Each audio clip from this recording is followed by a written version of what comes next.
con la informalidad, sobre todo aquí en Ciudad Juárez, puesto que no se han creado las fuentes de empleo que se necesitan para la ciudad?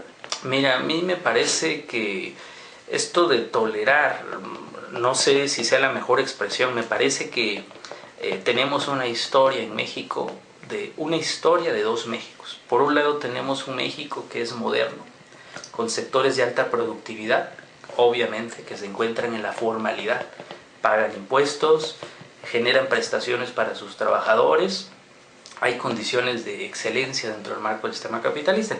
Y el otro México es el México retrasado, el México que está rezagado, que es de sectores de baja productividad, que básicamente son sectores de carácter informal, sectores que se caracterizan por no pagar impuestos y sectores que se caracterizan por no brindar prestaciones y seguridad a los trabajadores. Entonces, esa es la situación que tenemos. Lo que ocurre es que el México rezagado es superior al México moderno. En el informe de McKinsey que citaba hace un momento se reporta cómo en México sí ha crecido el empleo, pero desafortunadamente ha crecido el empleo en el sector informal. Y ahí es donde entraría un poquito lo de tolerar. Y no es tanto tolerar, sino más bien el gobierno crea las condiciones para que la informalidad permanezca. No necesariamente que la tolere, sino que las crea. ¿En qué sentido?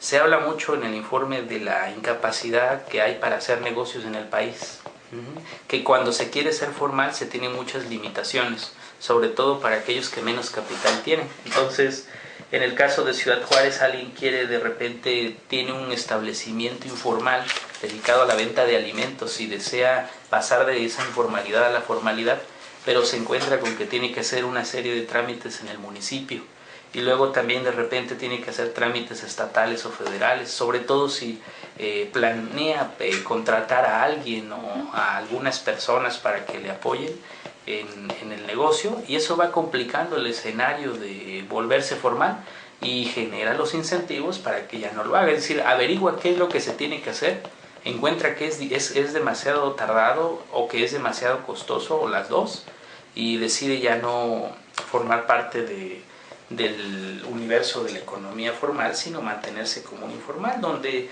a lo mejor solo paga una cuota, por ejemplo.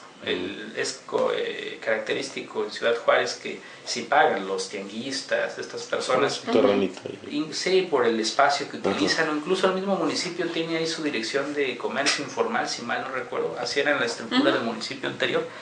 Y en la subdirección esta de comercio informal tenían sus inspectores y van ahí y les piden una cuota, pero eso propiamente no quiere decir que estén dentro de la formalidad, porque no están generando el pago de otras contribuciones para la entidad y para la federación.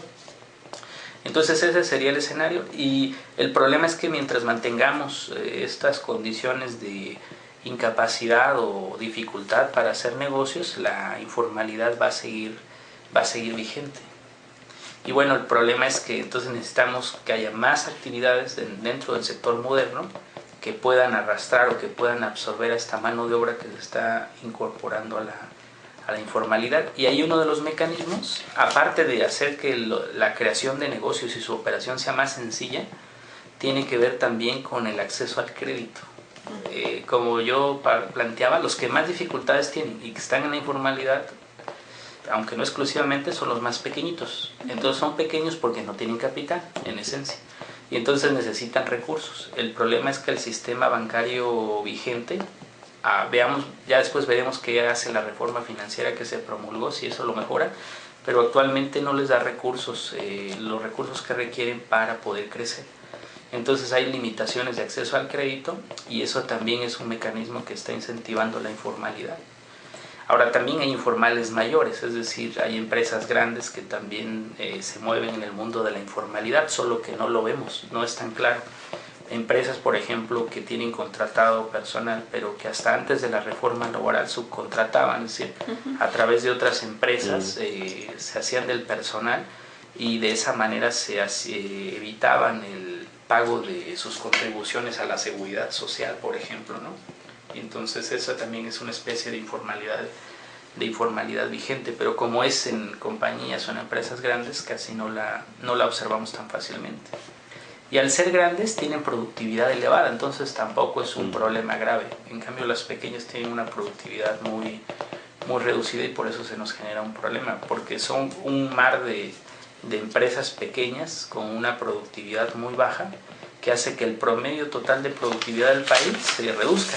En el informe estoy recordando la cifra, 0.8% creció la productividad entre 1991 y el año 2012 en México. Y el informe dice, pero la productividad en los sectores modernos sí creció 5.4%.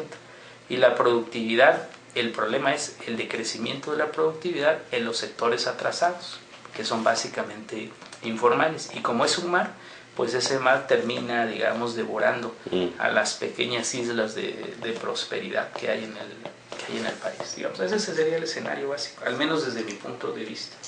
Y entonces necesitamos tener una mayor productividad, necesitamos meter a las empresas a la formalidad para tener mayor crecimiento económico y que a todos nos vaya mucho mejor.